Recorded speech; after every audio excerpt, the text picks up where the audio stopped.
Pag may ka-LDR ka, di ibig sabihin ay hindi ka na pwedeng pumansin ng iba. Siyempre, gagalingan mo lang ang pag-iingat mo. Pero joke lang, huwag kang kabahan. Alam mo naman pag OFW ka, LDR is life. Ang jowa mo nasa Pinas. Ikaw nasa kabilang parte ng mundo. Ang date niyo, video call. Ang holding hands niyo, screenshot.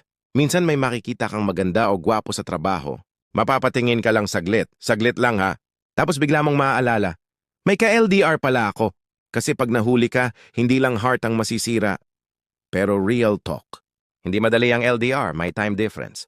May selos, may overthinking. Minsan simpleng scene lang, pwede nang magumpisa ang World War III. Pero sa totoo lang, hindi dahil bawal kang pumansin, kundi dahil pinili mong maging tapat.